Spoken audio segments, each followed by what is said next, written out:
El desconfinamiento no acabó con la crisis social que originó el coronavirus. El hambre y la necesidad siguen ahí, igual que siguen el paro y los ERTE. Y queda por saber qué va a suceder en los próximos meses.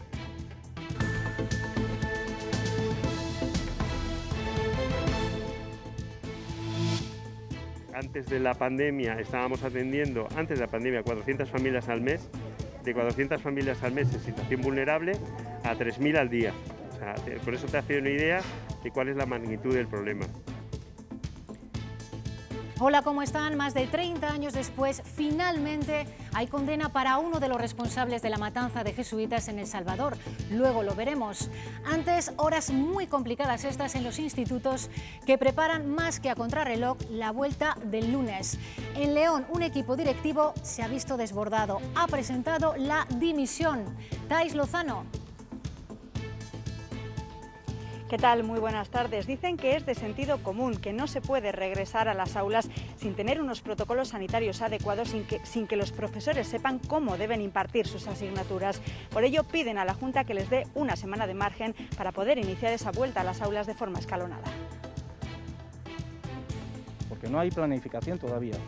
Y no la hay porque la Junta todavía ayer no había decidido cuántas aulas iba a haber en el instituto. Todo se ha complicado porque el plazo de matrícula finalizó el miércoles y acaban de saber que tienen más alumnos. A eso se suma que la distancia ya no tiene que ser mínima entre ellos, sino de 1,5 metros. Lo que no se dan cuenta es que si ahora limitan nuestra formación, luego como profesionales no vamos a tener esa capacidad para afrontar situaciones críticas que pueden vivir estos pacientes. Los estudiantes de enfermería de la Universidad de Valladolid, ya lo han escuchado, se movilizan porque quieren que se les permita hacer prácticas, poder graduarse y ayudar como hicieron en marzo. Y atentos a lo que ven, al coste de la mascarilla en los colegios. Lo hemos calculado, mínimo 15 euros al mes por niño. Si hay más de uno en casa, a multiplicar. Las mascarillas desechables del día no damos abasto. O sea, ya hemos tenido mucho gasto en el tiempo y en el transcurso que llevamos y no podemos afrontar 180, 220 euros todos los meses. Sabotajes de los CDRs en las vías de tren en Gerona, horas antes de una diada descafeinada. Torra ha participado en la ofrenda floral en el monumento de Companys, de donde los Mossos han desalojado a este periodista con una bandera de España. Y en cuanto al tiempo, aprovechen el fin de semana porque de cara al lunes, Francisco, cambia la cosa. Así es, vamos a tener temperaturas muy altas, incluso más típicas del mes de agosto que de mediados de septiembre. Este penúltimo fin de semana del verano parece que va a ser el último porque a partir del miércoles cambia la situación, van a llegar nubes, algunas lluvias y también bajarán las temperaturas. Pero de momento, esta tarde vemos cómo todavía superamos esos 30 grados. Este anillo de boda ha devuelto la esperanza a la familia de Eugenio Insúa, represaliado en la Guerra Civil. Se ha encontrado en la fosa del Espinar, en Segovia. Sus hijos llevaban años buscándole. Pues una alegría inmensa ya saber que los restos de mi padre pueden estar con mi madre.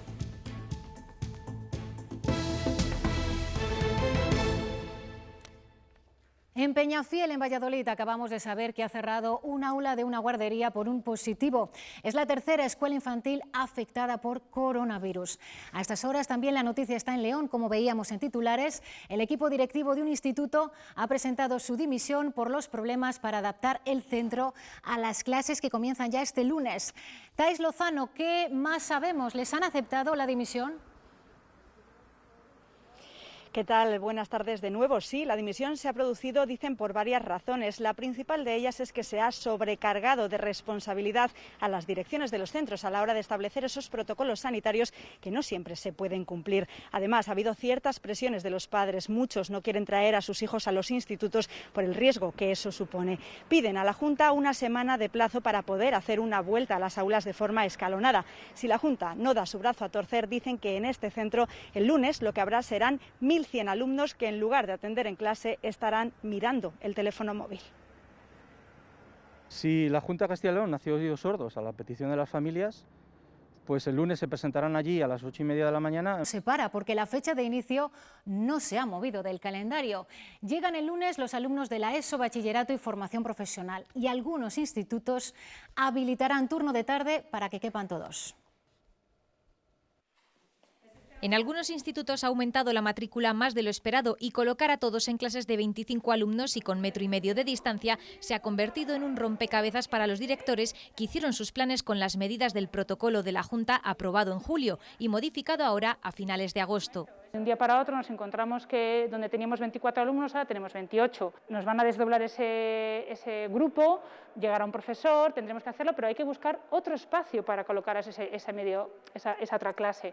Esto pues es difícil, entonces bueno, la verdad es una carrera contra el reloj que le está cayendo todo en los equipos directivos. Hay que prepararlo todo para algo que no es lo de todos los años. La Consejería garantiza a los centros que habrá profesores para todos los nuevos grupos. Sin embargo, no todos los docentes podrán empezar a dar clase el lunes porque algunos centros siguen buscando dónde ubicarlos y han pedido más tiempo para organizar el inicio del curso. Por eso pedimos los directores que se escalonara la entrada o que incluso se retrasaran algunos centros en los que no dispusieran del personal suficiente. Pero el calendario parece inamovible y el curso arranca en los institutos el próximo lunes con 4 centros que tendrán clase por la tarde como solución a los problemas de espacio. La formación profesional gana 1.000 alumnos este año, eso también complica la organización de las clases. Además, la enseñanza en muchos grados de FP es eminentemente práctica. Sufrió, de hecho, más que ninguna la suspensión del curso en marzo y ahora está especialmente condicionada por las medidas de seguridad que impone la COVID. Los centros de formación profesional se preparan ya para recibir a los alumnos los próximos días. En este en el que nos encontramos de Soria y Picofrentes van a recibir hasta 450 alumnos llegados de diferentes puntos de la geografía nacional. La peculiaridad de este tipo de centros es que la enseñanza que aquí se imparte es meramente práctica, es decir, necesitan del uso de herramientas que antes venían compartiendo, algo que ahora va a ser especialmente complicado de combinar con las medidas anti-COVID.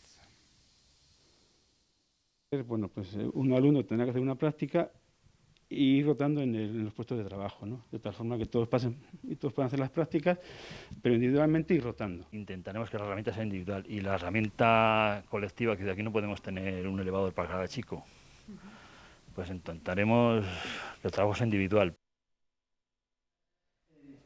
Este taller nos extrañará al ver mascarillas. Para nosotros ya era una práctica habitual, sobre todo durante las funciones y los trabajos de lijado y de barnizado.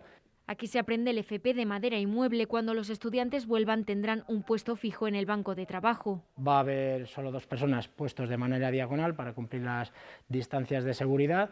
Entre las máquinas se moverán en una única dirección, siguiendo las líneas de seguridad que ya tenían, pero por turnos. Un permiso del profesor para que hasta que una máquina no esté libre y desinfectada no se pueda ir. Han reforzado la limpieza, pero cada aprendiz deberá tener sus herramientas limpias y de uso individual.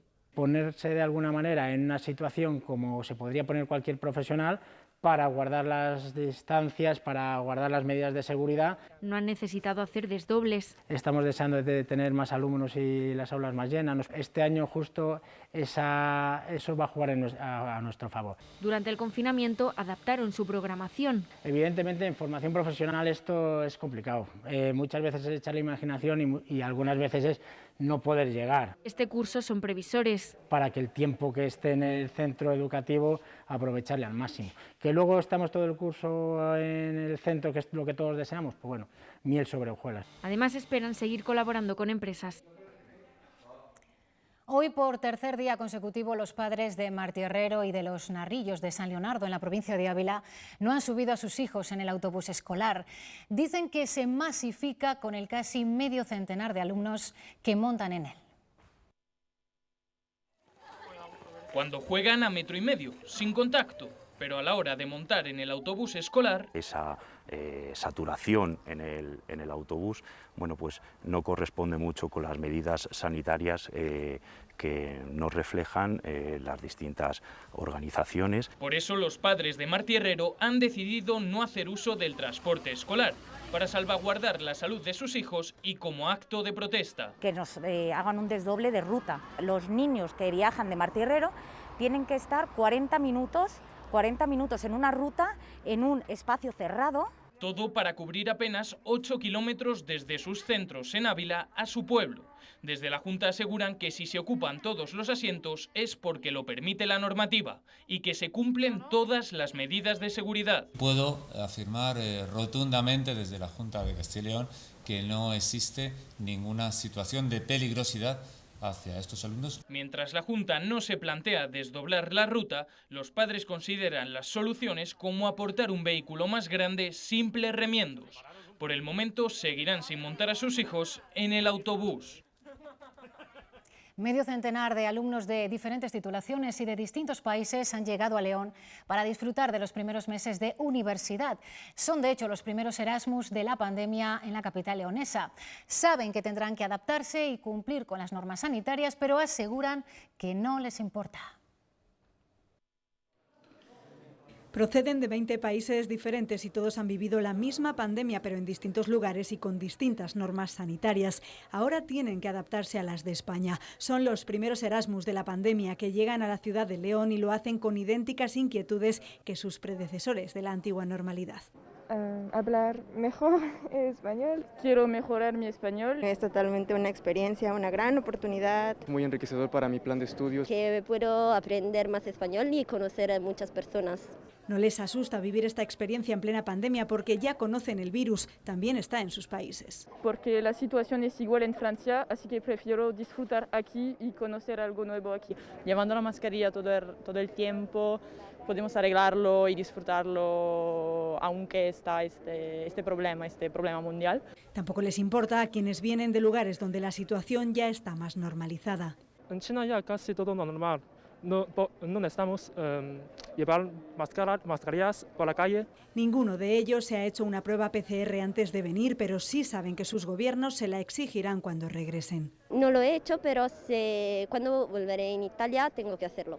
Por delante varios meses de experiencias nuevas de las que disfrutarán, sí, con mascarilla, pero con las mismas ganas de siempre. Los estudiantes de cuarto de enfermería de la Universidad de Valladolid tendrían que estar ya haciendo sus prácticas en hospitales. El comienzo estaba previsto el martes pasado, pero aún no les han realizado las pruebas PCR. Además, se quejan porque la Consejería de Sanidad no les va a dejar entrar en las unidades con pacientes COVID y ellos dicen que esa experiencia es vital para las exigencias médicas actuales. Andrea tendría que haber empezado sus prácticas el día 9 de septiembre. Aún sigue esperando a que le hagan la prueba PCR. No han llamado a nadie para poder realizarse estas PCRs, ni han comunicado la fecha exacta ni la hora exacta a ninguno de los alumnos. A esta espera se suman las limitaciones que ha impuesto la Consejería de Sanidad. Los 126 alumnos de cuarto de enfermería de la UVA no podrán hacer prácticas en las unidades con pacientes COVID. No vamos a tener esa capacidad para afrontar situaciones críticas que pueden vivir estos pacientes. Se tendría que permitir realizar las prácticas en todas las unidades asistenciales, tengan pacientes COVID o no tengan pacientes COVID. Durante los meses de pandemia, muchos estudiantes de cuarto de carrera ayudaron a frenar la congestión sanitaria. Que realmente la actitud de la Gerencia Regional de la Consejería de Sanidad cambie para que realmente podamos retener a nuestros enfermeros y no se llegue a tener otra vez la necesidad de contratar estudiantes. Andrea y el resto de estudiantes de enfermería de la UVA han aprendido la lección. Creemos que podemos ser un vehículo para descongestionar la sanidad actual, ya que hay carencia de profesionales también en bolsas. El decanato de la Facultad de Medicina de Valladolid se ha reunido este viernes para intentar llegar a una solución. Los sanitarios de Castilla y León ya han recibido el plus de peligrosidad prometido por la Junta por estar en primera línea durante la pandemia. La sorpresa ha llegado al ver que no todos han cobrado lo mismo. Los que han tenido que solicitar la baja o han estado aislados por posible contagio han visto cómo esa cantidad descendía. En Palencia aseguran que son una de las provincias más afectadas. En el sector de enfermería ya suman más de 50 reclamaciones y subiendo. Una oportunidad perdida para el sindicato SATSE, que espera una rectificación por parte del Gobierno autonómico. Una falta de respeto y de consideración, que se sienten indignados, desalentados. A mi juicio, se ha perdido la intención de que los profesionales se sintieran reconocidos, valorados y agradecidos. La carga asistencial de los hospitales de nuestra comunidad es similar a la de hace unos días. Hay más de 300 ingresados. El Hospital de Burgos ha habilitado una nueva planta para pacientes COVID con un total de 2 espacios habilitados para 60 pacientes. En Salamanca también se preparan para atender más casos con 2 plantas y media para positivos. En el Clínico de Valladolid tienen 3 plantas COVID en total y en el Hospital del Bierzo, con apenas 5 ingresos, tienen disponible parte de una planta con 36 camas. Y en cuanto a los datos, hoy se han registrado 580 casos nuevos en Castilla y León y se han contabilizado, ha habido que lamentar también, 14 fallecidos. Hoy nos fijamos en otro dato, el índice de letalidad, es decir, en el número de personas que han fallecido tras estar ingresadas en los hospitales de nuestra comunidad. El Santos Reyes de Aranda de Duero es el que tiene una tasa mayor, con más de un 22%. Del resto de los 14 centros públicos de Castilla y León, el de Salamanca alcanza el 20%, el de León supera el 19% y los hospitales Clínico y Río Ortega de Valladolid han certificado la muerte de algo más del 17% de los pacientes COVID. En el Hospital de Burgos han muerto el 14% de los ingresados por el virus.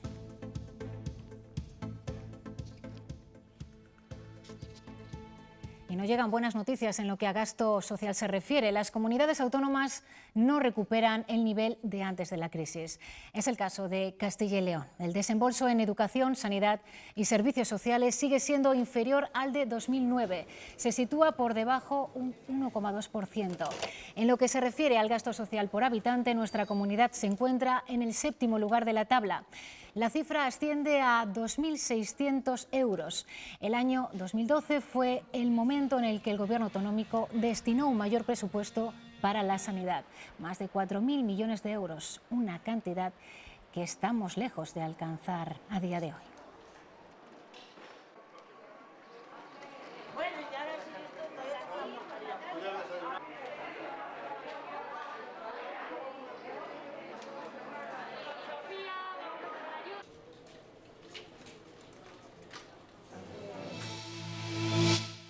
El jabón para manos, unos los pañuelos, la gel, tengo otra mascarilla. la mascarilla. En las mochilas ellos han tenido que hacer hueco, lo veíamos, a un elemento nuevo, las mascarillas, y las familias sumar un gasto doméstico a mayores. Si se lo preguntaban, ya hemos hecho el cálculo de lo que puede suponer. Lo van a ver ahora mismo. Cada familia se va a gastar de media unos 15 euros al mes por niño, utilizando las mascarillas desechables que cuestan unos 50 céntimos aproximadamente por unidad. Claro, esto es por niño. El cálculo aumenta cuantos más sean en la familia. A los gastos de libros y material escolar, este año hay que sumar el coste de mascarillas y geles, algo que en las familias numerosas supone un gasto difícil de asumir. Hay que implementar mascarillas, geles, cada uno le hemos comprado un bote pequeño de gel. Y es que este año la vuelta al cole trae unos costes extra que aumentan los gastos de familias como esta hasta en 220 euros más al mes. Ya hemos tenido mucho gasto en el tiempo y en el transcurso que llevamos. Y no podemos afrontar 180, 220 euros todos los meses. Y para poder hacer frente a estos gastos, creen que las mascarillas reutilizables pueden ser una opción más económica, aunque eso sí, también puede ser menos efectiva. Estamos manejando el tema de comprar mascarillas reutilizables, que vemos que posiblemente sea la mejor opción, porque las mascarillas desechables del día no damos abasto. Eso es una pensadera que tenemos todos los días, mascarillas, que los niños son niños y sabemos que se la ponen, se la quitan. Unos gastos para los que familias como esta no estaban preparadas. Piden más ayudas frente a una vuelta al cole diferente y más cara que nunca. El desconfinamiento nos devolvió la calle y con él el espejismo de pensar que todo había mejorado.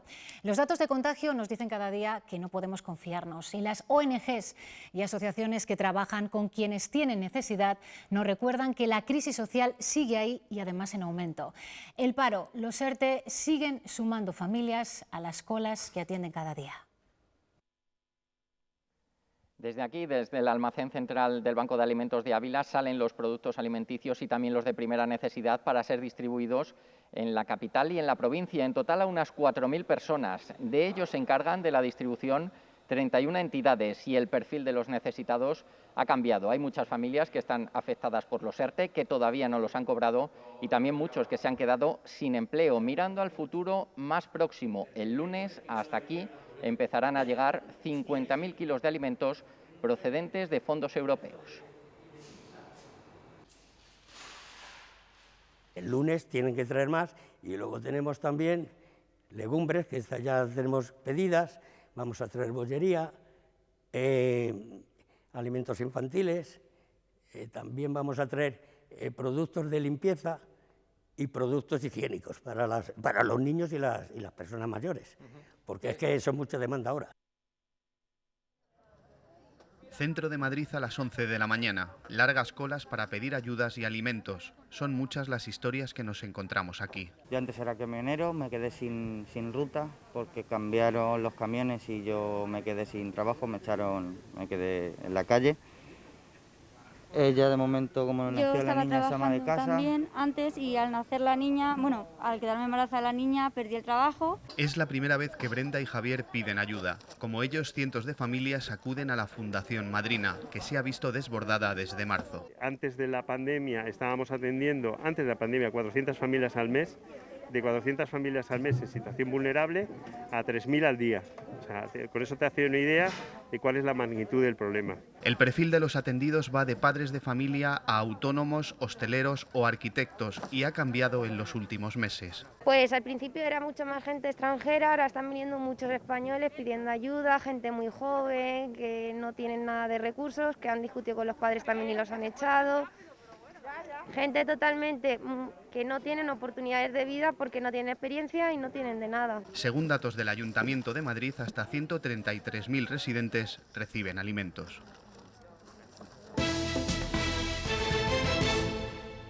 El Gobierno no planea en estos momentos un nuevo decreto ley sobre los remanentes de los ayuntamientos. Tras el rechazo del Congreso a su propuesta, según el Partido Socialista, lo que estaría planteando el Ejecutivo es introducir algunos de los aspectos del decreto rechazado en alguna ley ya existente.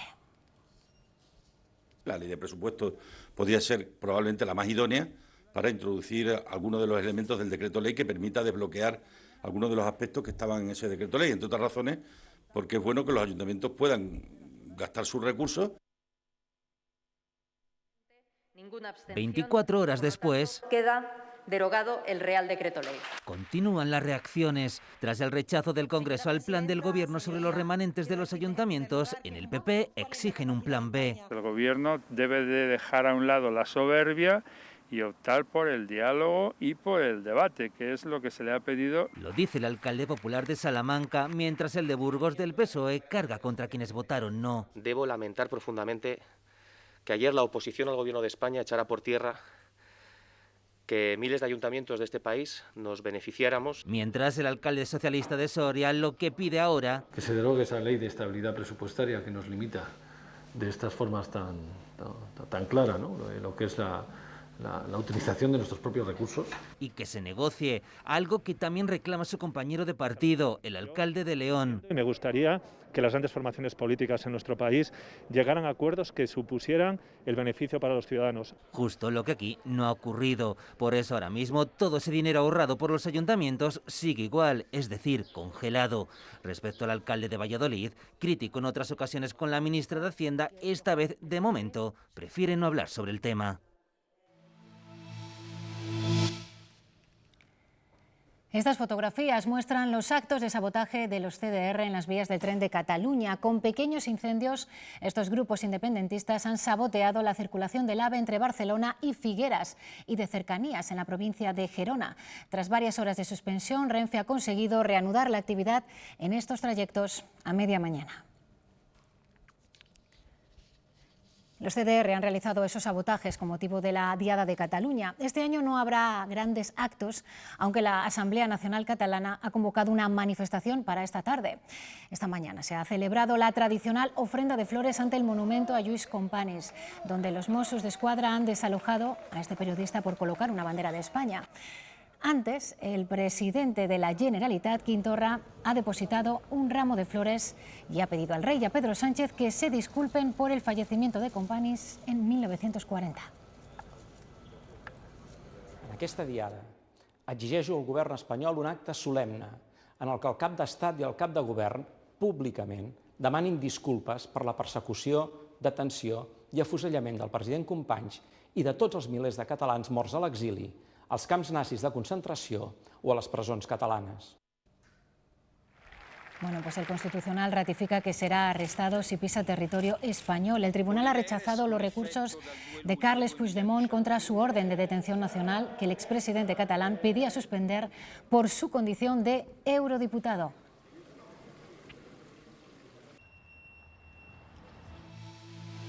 Delitos de asesinato de carácter terrorista ya definidos. La Audiencia Nacional le condena a 133 años por la matanza de 5 jesuitas españoles en 1989 en El Salvador. Considera que el ex viceministro de Seguridad salvadoreño, Inocente Montano, fue el responsable del asesinato del ideólogo de la teoría de la liberación, Ignacio Ellacuría, y de otros 4 sacerdotes, entre ellos los vallisoletanos Ignacio Martín Baró y Segundo Montes, y el burgalés Amado López. Los 5 fallecieron a manos de un pelotón de paramilitares en la sede de la Universidad Católica de El Salvador. Seguimos mirando fuera de España. Colombia ha vivido su segunda noche de protestas contra la violencia policial. Al menos 10 personas han muerto en los disturbios y enfrentamientos que han sucedido a las manifestaciones. Así ha transcurrido la segunda noche de protestas contra la violencia policial en Colombia. Al menos 10 personas han muerto y cerca de 400 han resultado heridas en estas manifestaciones en Bogotá y en la ciudad de Soacha. Miles de colombianos claman desde el miércoles contra la brutalidad de las fuerzas de seguridad tras la muerte de un abogado al ser detenido. Esta familia ha tenido que huir con lo opuesto instantes antes de que su casa haya sido pasto de las llamas. Ha ocurrido en Tacoma, en el estado de Washington, en medio de la oleada de grandes incendios forestales que azota la costa oeste. Decenas de focos siguen activos en California y Oregón. Por el momento dejan 10 muertos y 16 desaparecidos. El presidente del Eurogrupo advierte a Reino Unido de que no habrá acuerdo comercial si no respeta el pacto del Brexit. Es su respuesta a Boris Johnson, después de que el primer ministro británico haya anunciado una ley que modifica de forma unilateral algunos aspectos de lo negociado con Bruselas.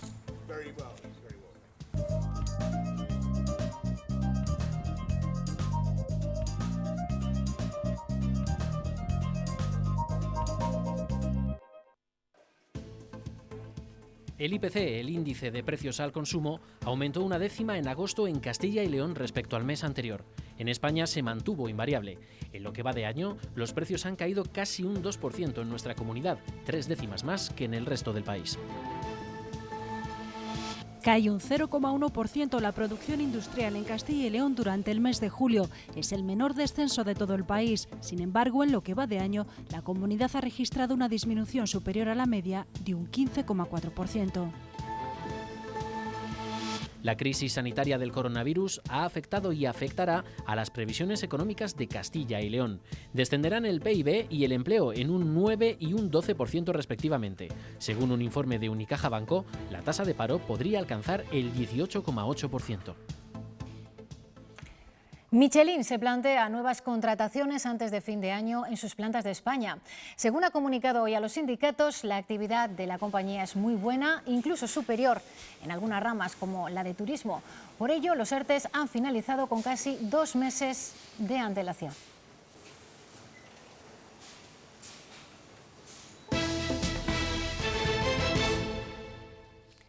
Y a poco menos de un mes para que empiece la cosecha del girasol en zonas como Soria, el principal problema de los agricultores son los precios que a 300 euros por hectárea, que se han venido pagando años atrás, consideran irrisorios.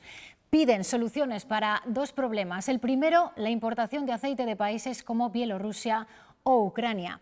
Además, ponen el acento en las condiciones medioambientales que se les exigen y que les dejan, dicen, en desventaja.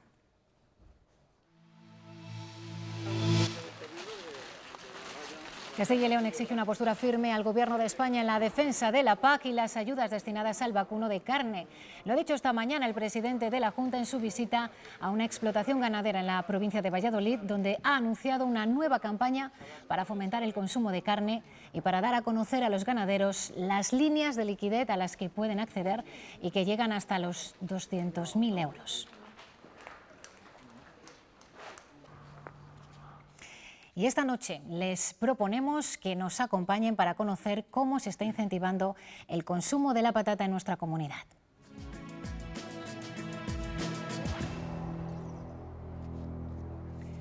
Arrancamos temporada. A las 9:30 de la noche, aquí en las 7 de Castilla y León Televisión, se estrena una nueva temporada de Surcos. Cada semana les iremos enseñando todo lo que necesitan conocer del terreno agrario castellano y leonés.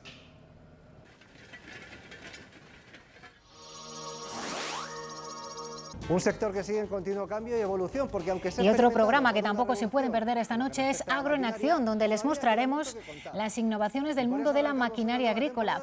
A las 10 de la noche se estrena también nueva temporada.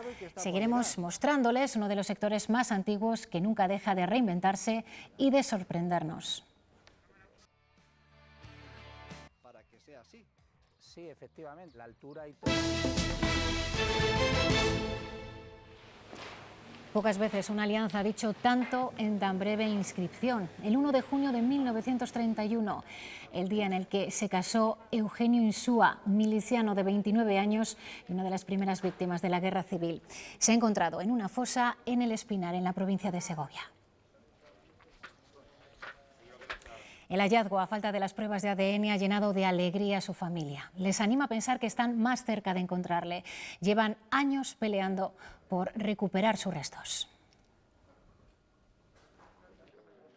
Rosa María hoy cierra junto a sus hijos una herida que la ha acompañado durante los 84 años de vida. Encontrar los restos de su padre Eugenio, miliciano republicano, asesinado el 25 de julio de 1936 en el Espinar, cuando ella sumaba apenas 6 meses de vida.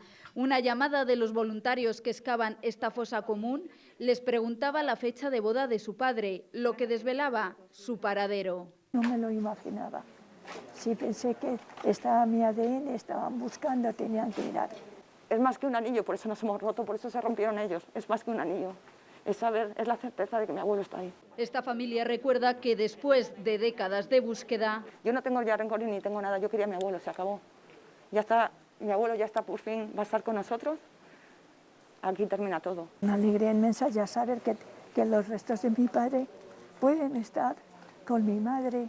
Para ese momento todavía queda trabajo por delante. Haremos muestras genéticas a los cuerpos que estaban en ese entorno de ese anillo. Porque en esta fosa junto a Eugenio se cree que hay restos de otras 16 personas. Los cines reciben cada vez más títulos para poder llenar el vacío de todos estos meses. Ejemplo de ello son las 3 películas que se estrenan hoy. Cada una pertenece a un género diferente, hay para todos los gustos. Con un repaso a esa cartelera, hoy les vamos a decir adiós. Ahora llegan nuestros compañeros de deportes. La información sigue esta tarde a las 8:30 y durante todo el fin de semana. Y nos vemos el lunes. Adiós. No lo quiero. Todos debemos colaborar. En busca de Summerland es un drama con tintes optimistas que nos habla sobre las segundas oportunidades. No parecen muy interesantes. Los escribí yo. Una solitaria escritora debe acoger a un niño que ha sido evacuado durante la Segunda Guerra Mundial. La protagonista poco a poco irá abriendo su corazón y curando sus heridas. Summerland. Es de mi padre. Muy bien. ¿A qué esperas? Quiero que mi cuerpo descanse en el mar. Ernesto Alterio encarna a un atormentado director de teatro en un mundo normal. Su madre acaba de morir y para cumplir su último deseo lanzará su ataúd al océano. ¿Tiene la abuela en un armario? No es un armario. ¿Y esta furgoneta dónde ha salido? Es de mi amigo Pedro el Mago. ¿Alguna pregunta? Junto a su hija hará un viaje muy especial en esta comedia dramática que reflexiona sobre la sociedad y sus normas. Parte la autoridad. Desactiva los datos móviles ya. ¡Papá! ¡Papá! ¡Cuidado! Lo que estás haciendo es muy valiente, papá. Celia, antes tenemos que anunciarlo. ¿Estás segura? Y acabamos con Salir del ropero, la última comedia de la actriz Rosa María Sardá, que falleció hace 3 meses. Y tengo una cosa que contarte. ¿Estás sentada? Su personaje decide casarse con su mejor amiga, Verónica Forqué. Las familias no entienden el romance e intentarán impedir la boda por todos los medios. Está muy mayor y está sola y quizás debería ir a verla. ¿Qué te pasa? ¿Estás loca o qué? Mira, perdona, ¿podrías llevarme al fondo? Que no te conozco nada y no sé. Tú puedes ser un gancho. Soy buena persona, de verdad. Tú no eres de aquí, ¿verdad?